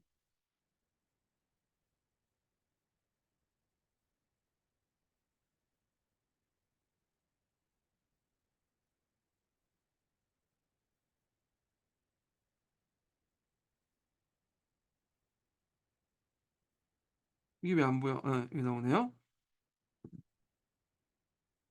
자, 요거 하기 전에 인증번호 알려드릴게요. 인증번호는 55 번입니다. 예, 인증번호 55 번이에요. 자, 서양의 새로운 문명, 그 불우한 종교, 서학과 천주교 관련된 내용 볼게요. 자, 서구문명은 과학기술로서 서학과, 종교 윤리로서 서교라는 두 가지 형태로 전래됐지만 실제로 이제 이 서학이라는 범위 안에 이 서교가 이제 들어가 있는 거죠. 이렇게 서학이라는 범위 안에 이 서교가 들어갔다 이렇게 보시면 되죠. 그래서 이거는 이제 그 있고, 여기는 기술은 있고, 그래서 이 기단 차원에서 받아들였고, 석유는 2단 차원에서 받아들였죠. 성리학적 세계관 속에서. 예. 조선은 문명 향상에 도움이 되는 서학 수행에 적극적이었지만 정통 윤리를 무시하는 석유를 배치했다. 그래서 여기는 서학하고 석유를 개념적으로 구분을 시켜 놨어요. 예. 석유 배척에 따른 이제 백성들의 피해는 당국자들의 과도한 인연적 대응에도 원인이 있지만 타 문명을 야만시하는 서구의 제국주의 선교 정책과 이를 이용하여 천주교 지도층의 종교적 급진성의 원인이 있었다. 그래서 이제 서구 문명을 온전히 도입하기까지 많은 희생이 불가피했다. 이렇게 했고요. 서학의 전례를 보겠습니다. 자, 15세기 말 지리산의 발견 이후 포르투갈과 에스파냐를 비롯해서 유럽 국가는 인도뿐만 아니라 중국이나 일본 등 동아시아 지역까지 무역로를 확대했다. 아울러 이들 나라에서는 무역과 함께 포교 사업도 열중했다. 특히 포르투갈이 후원했던 예수의 교단은 포교의 수단으로서 서학을 내세워 명대 말기부터 이제 중국의 정계에 학계에 깊이 자리 잡았다. 그래서 이제 예수의 교단 같은 경우에는 천주교만 전파할 뿐만 아니라 서양의 여러 가지 과학 기술이나 무기나 이런 것들, 역학 이런 것들 이제 같이 알려주죠. 역법 같은 것들요. 예. 그래서 서학은 서양 선교사들이 현지에 머물면서 전해준 서양의 종교 윤리와 과학 기술을 말한다. 자, 중국의 서학과 천주를 소개한 마테오 니치는 각고의 노력으로 학문에 습득한 후 서학과 그 당시 천주교 선적을 학문으로 번역 소개하였으며 각종 천문 기기와 세계 지도 등 서구의 새로운 기기들을 제작하여 보여줌으로써 이게 어디야? 음. 중국의 항시가 사대부 속에 그 지위를 확고히 다졌다. 자, 이는 현지의 문화 정통을 존중하는 예수의 선교의 전략의 일환으로서 중국의 보유론에서 나타났다. 자, 그래서 이제 보유론이라는 것은 이제 뭐냐면 이건 앞에서 성리학적인 것을 이제 뭐냐면 보완해 주는 것이다. 이렇게 이제 보시면 되겠죠. 아까 전에 얘기한 거는 그래서 여기 유학으로 이제 해석할 수 있는데 자, 보유는 유학의 자연주의적 도덕 철학을 존중하되 그다음에 유학을 겨루는 신학을 천주교에서 보완해 준 거다. 이게 그래서 이게 무슨 말이냐? 자, 유학 같은 자연주의 도덕 철학은 뭐예요? 이와 기대를 가지고 이 세계를 이제 설명하면서 이에 이제 상강오륜 같은 것들 도덕론이 들어가 있다는 거잖아요. 근데 이 이라는 개념 자체가 이 뭐죠? 이거는 어떤 사회적인 어떤 원리나 도덕 원리나 그런 것들이 윤리적 도덕 원리. 그런데 이제 이것은 이제 문제가 뭐냐면 유학에는 종교가 아닌 신이 없어. 그래서 이제 천주교가 이 신학을 보호해 준 거야. 그래서 이제 어떻게 보완해 주냐. 천주시라는 명칭에서도 보이죠. 그래서 천주시라는 건 천주의 정확한 뜻이라는 뜻이야. 그래서 이제 요때 천주라는 거는 뭐냐면 누굴 끌어들였죠? 그 당시 이제 상고시대 때 그러니까 인제 그 이때 상제라는 개념 아시죠? 고대 유학에서 상제 개념을 끌어들여서 이 천주를 해석했죠. 그래서 상제가 곧 뭐다? 이게 뭐냐? 하나님이다. 그래서 너희들이 맡고 있는 이제 지금 뭐냐면 이제 성리학의 니라는 것도 중요하지만 요게 이 니 안에는 상제가 있다. 상제. 그래서 하나님이 상제이기 때문에 인격적인 상제 신앙을 또 끌어들여서 하나님과 연결시켜 줬잖아요. 그러니까 상강오륜도 같이 인제 존중하면서도 이런 뭐냐면 상제 신학을 끌어서 하나님과 연결시켜서 신학 차원에서 이제 천주교가 보완해 줬다. 이런 측면에서 이제 보유론을 얘기를 한 것 같아요. 예. 자, 그래서 인제 요렇게 인제 보고요. 자, 마테오 니치는 중국 지배층의 마음을 얻기 위해서 중국의 언어와 풍습을 철저히 습득하고 서구의 자연과학적 지식을 최대한 활용하는 전략을 이용했다. 일종의 포기의 수단으로서 이제 자연과학적 지식을 이용했다고 이제 보시면 되겠죠. 그래서 이제 이후에 이제 이런 전략에 따라서 누디니 게스나 아담 쉘, 퀘크로 같은 예수의 소속의 신부들 역시 같은 전략으로 선교 활동했다. 자, 이들의 하락으로 명랑시가 사대부들은 청문, 역법, 그다음 지도, 총포 등 서양의 최신 과학 기술과 성과들을 매료당했고 그 기술을 활용하여 흥청감의 간직을 내리기도 하고요. 천주당을 지어서 포교를 허락하기도 했다. 그러니까 예수의 보유론적 선교 전략에 중국 관료는 우호적인 자세를 보였던 것이다. 이러한 분위기 속에 조선에도 곧 영향을 줬는데 이 조선에서도 인제 천주를 받아들일 때 이 보론적 그 내용을 받아들였죠. 예. 물론 이제 보유론이라는 내용 자체가 앞에서 인제 얘기한 처럼 인제 그런 성리학적인 어떤 그 가치관을 바탕으로 성리학의 그런 닐을 바탕으로 그다음에 요게 그 누구예요? 그 신학, 상제 신앙을 결합시켜 갖고 인제 했던 거기 때문에 이게 이제 신앙 차원에서 인제 이렇게까지 학달된 거 확산된 것보다는 이게 학문적인 차원에서 받아들인 것 같아요. 예. 그래서 그 당시에 인제 그 천주교가 이런 선교 활동에 보내 그 노력에도 불구하고 그렇게 널리 확산되지 않았어요, 중국이나 그런 데서는. 예. 자, 하여튼 이렇게 있고, 그래서 인제 중국이나 일본과 달리 조선에서는 선교 신부가 아니라 조선의 사신을 통해 전파되었죠. 우리나라는 특이한 케이스예요. 그래서 인제 전파돼 조선의 학인들을 통해서 확산됐다. 조선의 서학은 이제 임진왜란 때 왜군에 따라 들어온 선교사들에 의해서 침투한 적도 있지만, 왜냐하면 인제 이때 임진왜란 때 인제 뭐냐 그 쳐들어왔던 일본군 장수 중에 많은 사람이 또 기독교를 믿고 있었어요. 그때 이제 선교사들도 같이 들어왔거든요.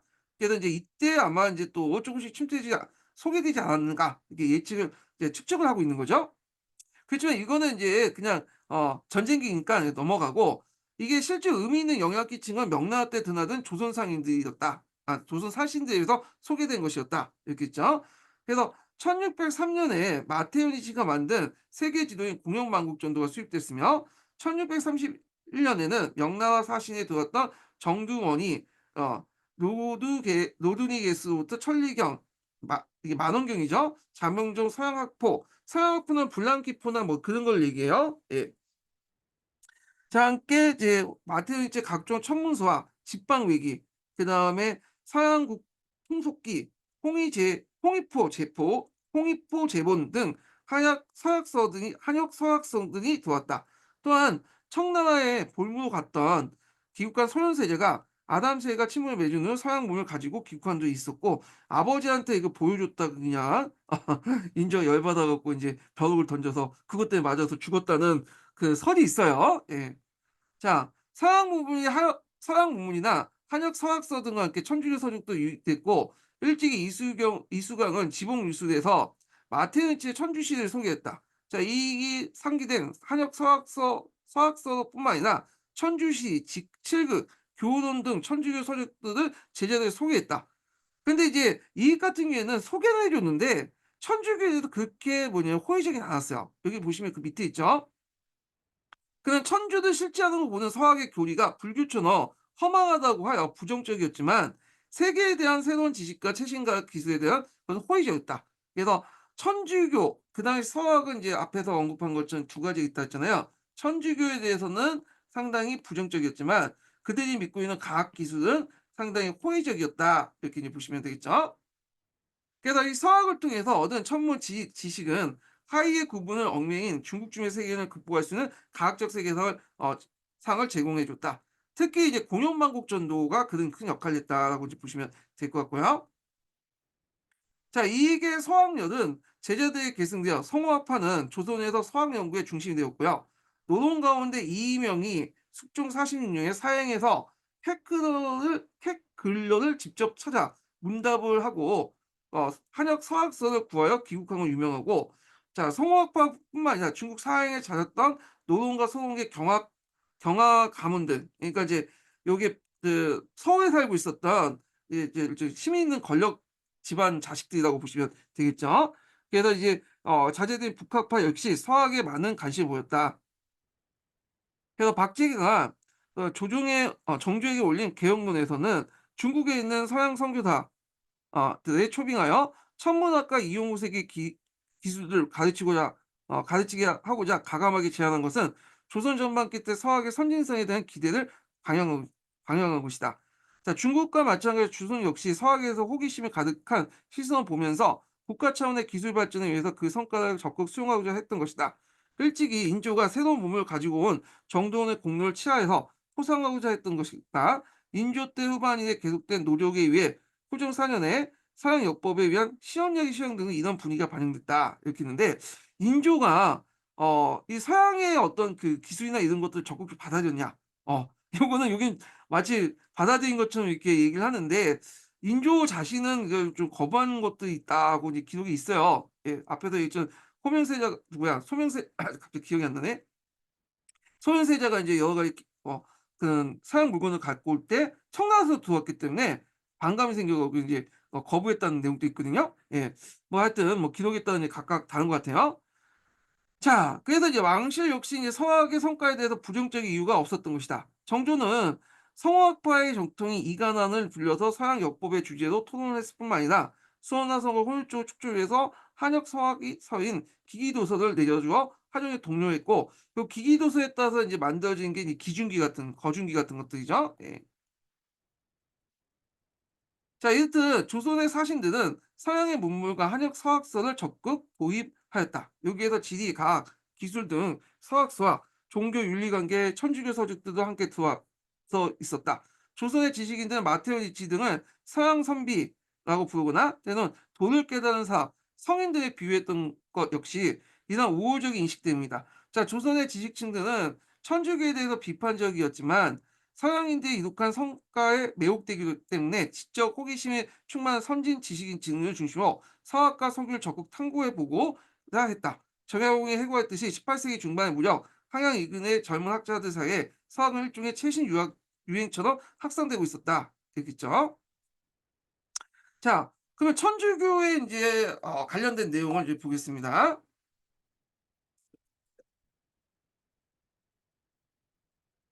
자, 한역 서학서를 통해서 서학의 전례를 우호적이었던 조선의 서학은 특별히 금지되지 않고 점차 확산되었다.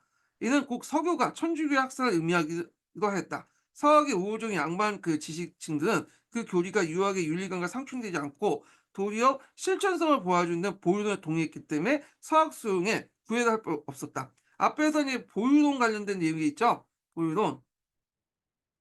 그래서 이제 보유론은 니의 이제 성리학의 니의 이제 상강오륜 이런 것들을 인제 받아들이면서 또 재해석하는 거 있죠. 천주시대에서. 그래 갖고 인제 그 한당 유학식 때 인제 상제를 하나님하고 해석해서 이렇게 인제 또 해석할 여지가 있는 거죠. 그래서 상관오륜을 인제 뭐냐면 제대로 지킨가를 하나님이 여기 위에서 보고 있는 거야.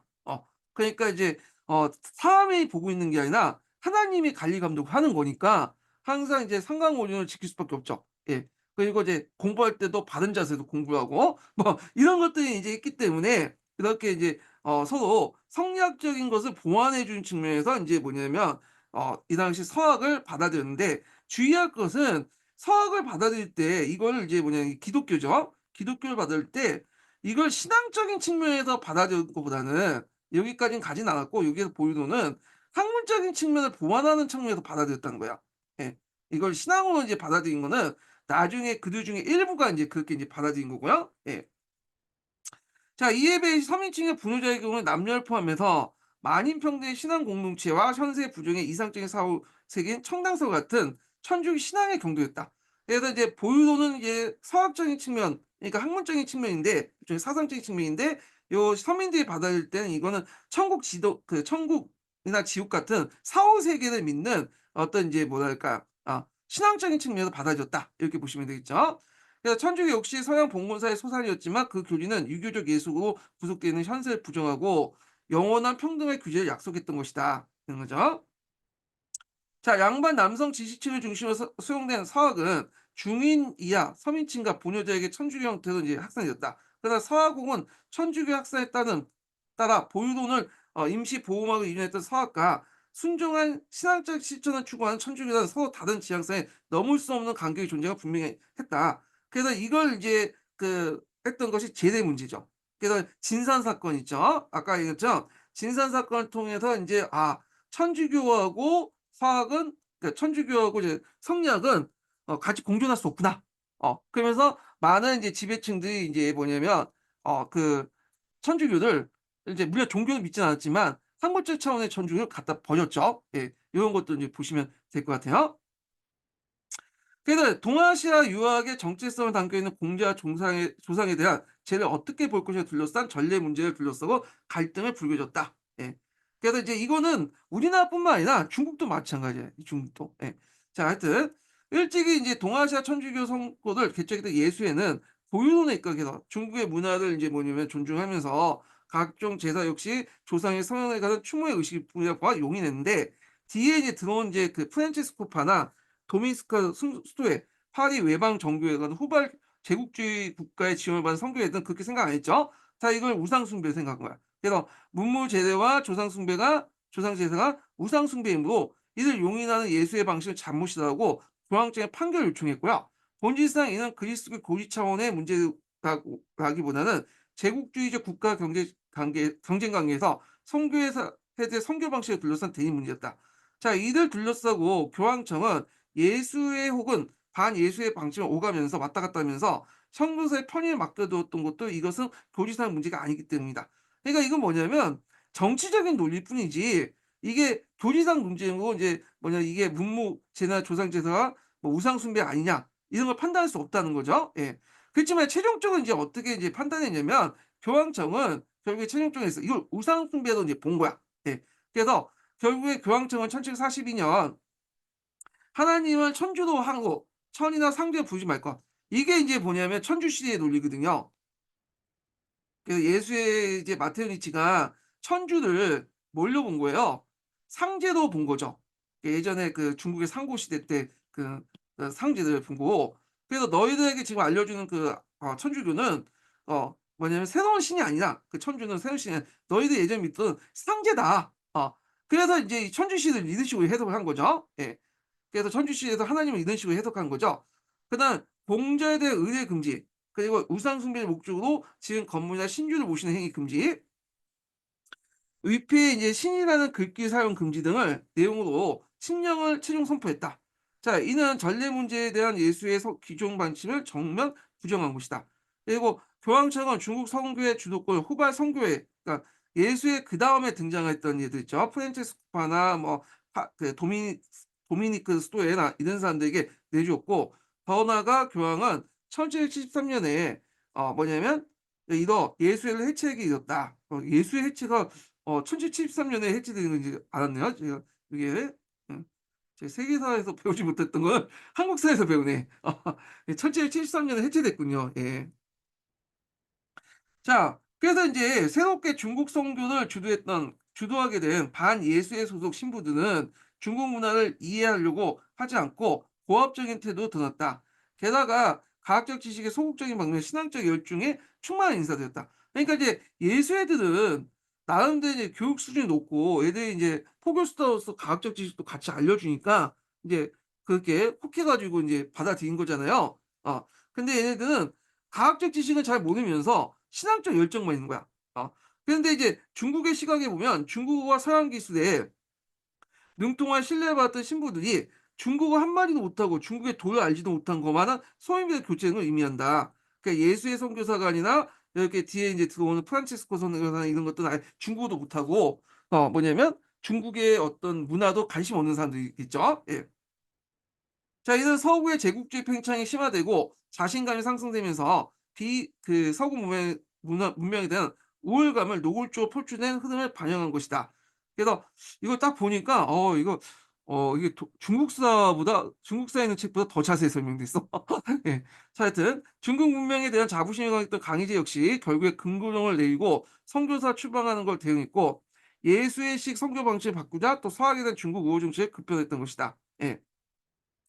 자, 그래서 인제 이렇게 중국의 이러한 변화는 조선에 영향을 끼쳤다. 그래서 조선의 청중교는 정식 선교자도 없이 보존적인 서학서들 연구한 이벽, 이승우, 권일식, 정약용, 남인, 양반층 초기 신자들을 위해서 정조 8 년에 결성된 자발적 신앙 공동체에서 인제 했다. 그래서 보유론의 이제 서학서 중에 그걸 읽고 뭐냐면 그냥 학문적인 차원에서 끝난 사람도 있지만 요게 더 나아가서 신앙으로서 또 받아들이는 사람이 있죠. 예. 그래서 인제 요 관계를 이렇게 보시면 돼요. 서학이 있고 서학 중에 인제 보유론이 인제 있고 이 보유론은 신앙보다는 좀 더 학문적인 차원에서 인제 사상적인 차원에서 받아들였고 요걸 이제 더 나아가서 학문 사상을 넘어가서 신앙적인 측면에서 또 발전시키는 사람들이 있어요. 요게 이런 사람들이죠. 물론 인제 여기서 좀 보면 나중에 또 배교한 사람도 있어요. 여기 보면 인제 정약용 같은 사람도 있죠, 앞에서. 이 사람은 초창기 때 믿었다고 보는 것도 있지만 도중에 하다가 그냥 포기하고 학문적인 차원에서 인제 자기 신앙에 사상에 반영하는 물론 돌아서게 되는데 하여튼 그래서 인제 이들은 절성적인 포교 결과 천주교는 한양과 경기뿐만 아니라 천주교와 전라도 지방을 거쳐서 김봉우, 채필공, 이종창 등 중서인과 부녀자들의 포괄 급속히 확산되었다. 그러나 성직자 없이 서학사에 의거한 천주교 신앙은 여러모로 의문이 생기는 것은 당연했다. 결국 신자들은 국경의 구베아 주교에게 윤유이를 밀사로 파견하여 제사와 신주의 사용에 대한 유권 해석을 이제 의뢰했고, 이에 따라 구베아는 수십 년 전에 내렸던 공황의 금령을 전달했기 때문에 조선의 신자들은 조상 제사와 신주들 우상 숭배를 여겼다. 자, 이게 이제 요런 조치들이 조선에 건너서 이런 식으로 해서 전달됐다는 거죠. 그래서 이제 신자들은 그걸 또 받아들여 갖고 뭐냐면 조상 숭배를 거부하는 사건이 일어났는데 이게 진산 사건이죠. 그러니까 1792년에 진산 사건이 그 여파로 발생했던 것이다.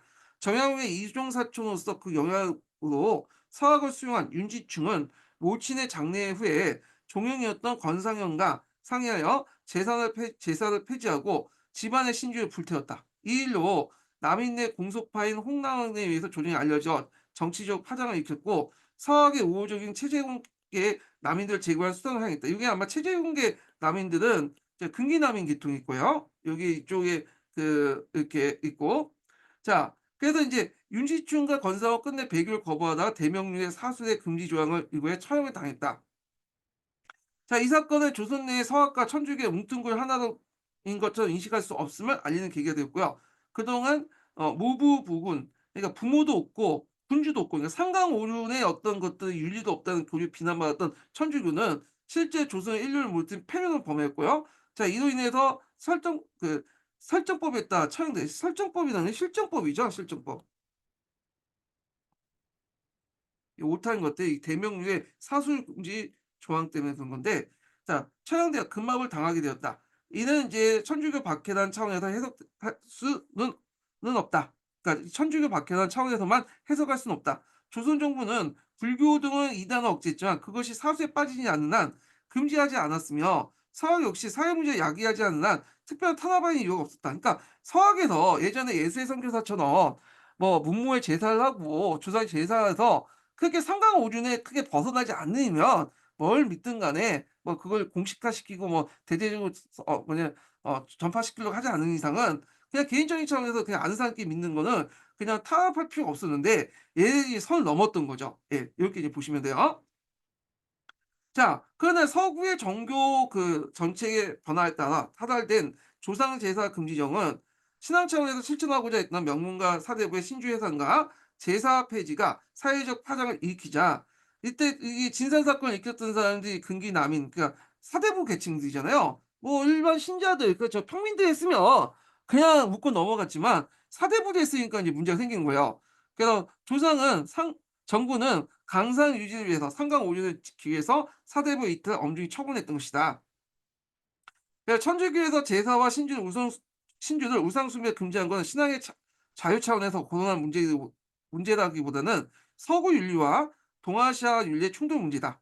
19세기 때 이 금령은 거의 거듭될 뿐만 아니라 다른 사람이 제사를 썼던 제수까지도 먹어서는 안 된다는 등 아주 경직된 해석을 낳게 되고, 그래서 이제 오늘날 조상 제사를 인정하는 천주의 공식견에 의거하더라도, 그러니까 오늘날은 천주교는 오히려 이제 융통성을 좀 발휘해서 조상 제사가 우상 숭배라고 생각하지 않고 있죠. 근데 오히려 나중에 든 개신교에서 지금 뭐냐면 똑같은 논리를 대고 있어요, 지금은. 예. 자, 하여튼 18세기 이래 조상 제사 금지는 각 지역의 문화 정통을 부정하는 경직된 해석으로 성계 본료 도움이 되지 않은 가오일 뿐이다.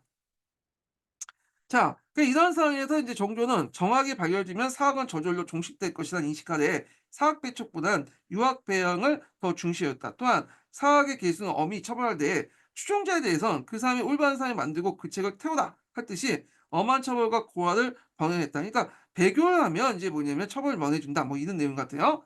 자, 이는 천주를 포함하여 도참, 술수, 사교에 미혹되어 사회기강을 어지르는 백성들 다스리는 통상적인 대책일 뿐, 탕평구제 뿐만 아니라 탕평군주 통치에는 자신과 포용력을 발휘하고 할 수 하겠 발 반려를 하겠다. 그러니까 정조 입장 때는 아직까지 이제 천주교를 그 당시 널리 유포됐던 뭐 정감류, 그다음에 뭐 미륵 하생신앙 뭐 그 정도의 일환으로 이제 봤던 것 같아요. 예. 그러니까 이제 이게 심하지 않으면 잘 교화해서 타일러 갖고 인제 뭐야 그 사상을 버리도록 이게 하는 것이 정조의 정책인 것 같아요 보니까. 예. 자 이에 정조는 천주교 긍정을 엄히 집행했지만 이승우, 정약용 같은 이 반성의 뜻을 밝힌 서학 관련자들 이 사람들은 이제 처음에 믿다가 이제 배교했던 사람들이죠.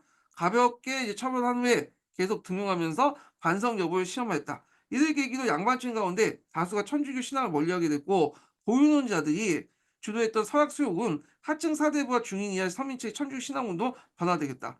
그래서 이게 인제 그 보유론자들은 아까집에 인제 서로 공존할 수 있다고 해 갖고 일종의 학문적인 차원에서 인제 수용했던 사람인데 이 진산 사건을 계기로 예 성리학하고 그 당시 천주교가 인제 양립될 수 없다 해서 그걸 버렸죠. 그래서 얘네들은 인제 나왔고 그 앞에서 인제 또 다른 흐름이 있었죠. 하층 사대부나 중인들 이런 사람들은 인제 신앙 차원에서 인제 이렇게 받아들이는 움직임이 있었잖아요. 그래서 보유론이 이제 없어지고 신앙 차원의 인제 운동으로 인제 뭐냐면 천주교의 그 운동이 천주교 수용이 바뀌어졌다 이렇게 보시면 돼요. 예. 자 뭐 어저께 말을 했지만 천주교가 두 가지 있는데 보유론이 있는데 학문, 사상적인 참여 그리고 여기는 신앙적인 측면이 있었는데 얘네들은 주로 인제 근기 남인들이 많았죠. 근기. 근데 진산 사건을 계기로 해 갖고 이 보유론자들은 대거 탈락했고 요 신앙을 중심으로 하는 이 흐름이 이제 주도권이 그러니까 주도가 되면서 이제 천주교 하면 이제 요기를 중심으로 한 이제 신앙 운동으로 바뀌었다는 거예요. 요기에서 요기로 이 중심이. 예. 자, 정조는 서학에서 우호적인 인식을 견지했지만 천주교 전체에 유화적이라고 할 수는 없다. 그는 국가 기강의 문제였기 때문이다. 이렇게 했고 예컨대 진산 사건 이후에 천주교들이 신부 영입 운동으로 한약 잔류에 성공한 중국인 신부 주문모가 정조 19년에 발각되었던 도피안이 있었는데 정조는 그를 체포하기 위해서 밀정을 배치하고 도피안을 돕는 것을 되는 신도를 다수 은밀하게 처형하는 등 천주교 확산을 막기 위해 다양한 작전을 동원했다. 정조는 이 사건의 이간한 정약용 같은 서학 5호 세력을 배척한 정책과 정쟁으로 비하된 걸 정죄하면서 왜냐하면 등기 남인 출신이잖아요. 이 사람들이 되게 천주를 믿거나 천주교에 우호적이었죠. 국부를 논란에서까지 신앙을 간철시키는 천주교 핵심 세력을 제거하는 의지는 분명히 했던 것이다. 그러나 주몽모의 체포는 결국 실패했다. 그 여파는 순조 때 권력 구도 변동에 더불어 일대 파장을 했다. 근데 주의할 거는 이제 정조가 이렇게 이제 천주교를 이제 탄압한 것도 있었죠. 그렇지만 그 앞에 뒤에 있는 탄압 사건에 비해서는 뭐냐면 좀 약간였다. 소극적이었다 보시면 돼요. 기본적인 방침은 앞에서 말한 성리학적 지배 질서를 강화시키면 사학은 뭐냐 자연스럽게 없어질 것이다. 이런 방침이었고 요거는 인제 뭐냐면 그 방침 아래 했던 좀 인제 뭐냐면 그 천주교 이제 색출 작전이었다. 이렇게 탄압이었다. 이렇게 보시면 되겠죠. 그 바운더리 안에서 했던 그 천주교 탄압이었다. 이렇게 보시면 될 것 같고요. 자 그러니까 세도 정권 시기 때 이제 천주교 관련된 내용들이 있는데 이거는 좀 시간이 이제 오래됐기 때문에 다음 시간에 읽겠습니다. 자, 오늘 강의 끝까지 듣느라 수고하셨고요. 다음 시간에 세도 정권 시기 때 천주교 탄압 관련된 내용을 볼게요. 예.